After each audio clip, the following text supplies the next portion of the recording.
I can't. Why? If it's not important, have Dr. Thornton do it.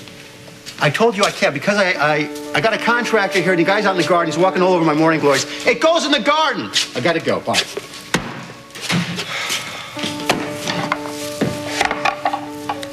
What? What I Nothing. do? It's not you, it's me. I got a lot on my mind. Me too. So what are your plans? You staying here or you going to Africa? That was subtle, Rick. I just want you to stay. Michelle, personally, I want you to stay. Well, I get the feeling that you want me gone. Did I say that? You know, what is it that everybody just wants me as far away from here as I can get? You know, Dad and you, even Jesse. Is it too much to ask all of you to just back off and let me decide what I want to do with my life?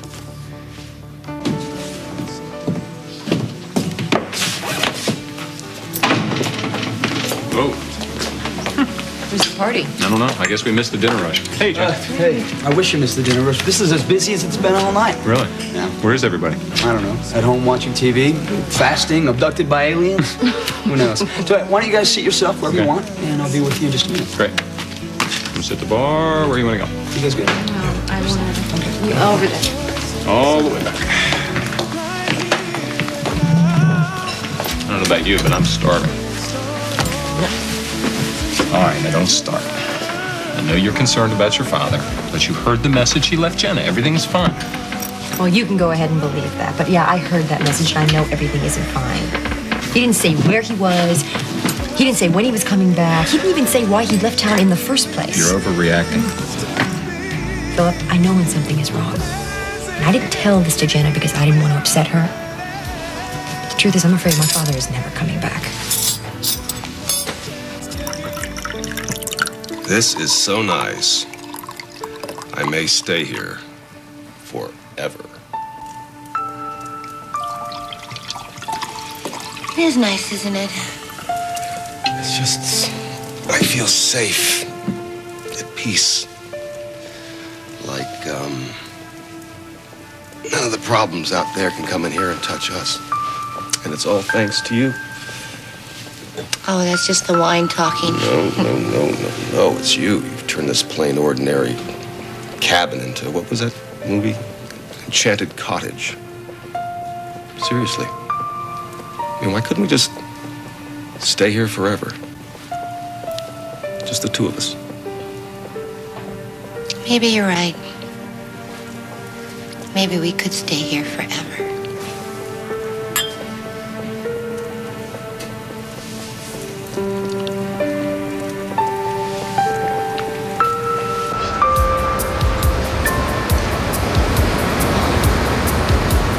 All you want me to do is ruin Josh and Reva's lives.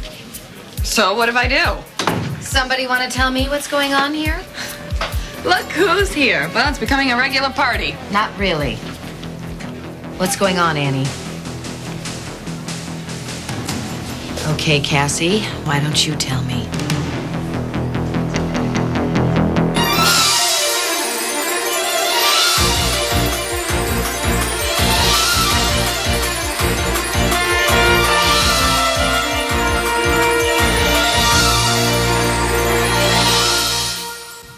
You don't have to tell her anything, Cassie. See, Reva loves to boss people around even when it's none of her business.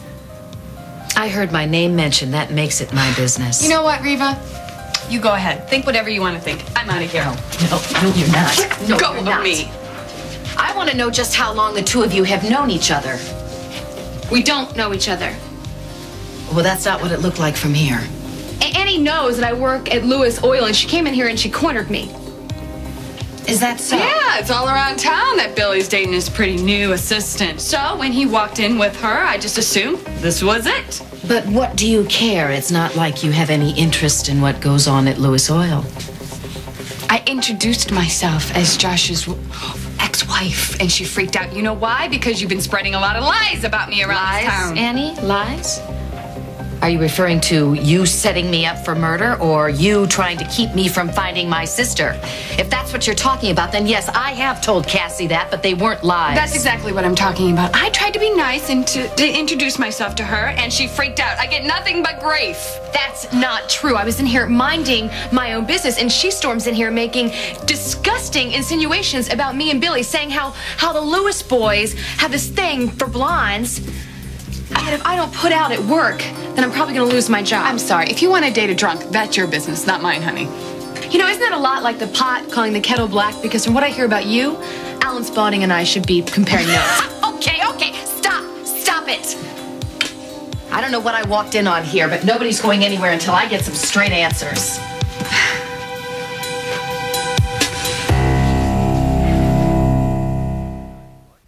Michelle, we're not trying to get rid of you, okay?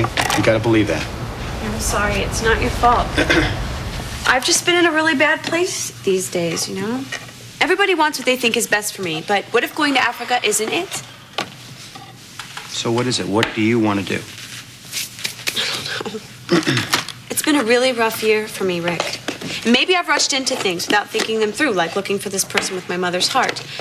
And if that's true... And it is? Well, then, if it's true, I have to take some time and decide what to do next. Well, I think you should. I would miss you terribly, but maybe going to Africa for a little while with Dad, you know? Well, not such a bad I love idea. Dad, and I love the idea of spending time with him, but I'm not sure running away from my problems is going to solve anything. Would agree with that. What is all this stuff? Oh, Abby just left, and she'll be back here any minute. That's great. Yeah, she agreed to spend some time with me this evening. Well, does that mean that everything's back to normal? No, she's still having nightmares and panic attacks. But Holly suggested some things I can do with Abby to help her, you know, get used to being touched again. I don't understand. Michelle, even though Abby wasn't raped, she was attacked. She was brutally attacked. And that whole experience just left her not wanting to be touched by anyone.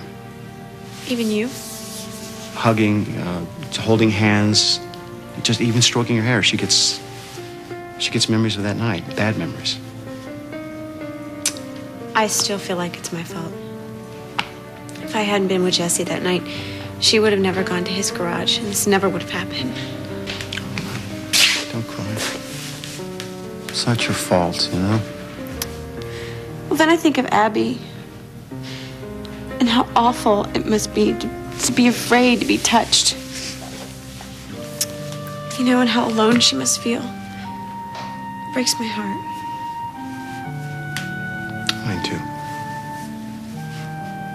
It breaks mine too. Hey, Frank, it's Philip. Man, I'm sorry to keep bugging you about this, but have you heard anything about Buzz?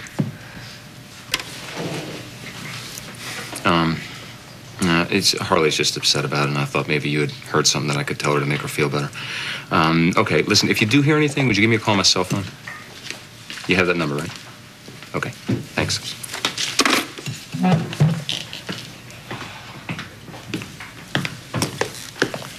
Is everything okay at work? Yeah, everything's fine. I wish I could get some news, just any news about my father. Look, you don't need news. He's okay, and hopefully he's going to come home soon. Stop thinking about it. You're trying to make me feel better. I'm trying. Is it working? No.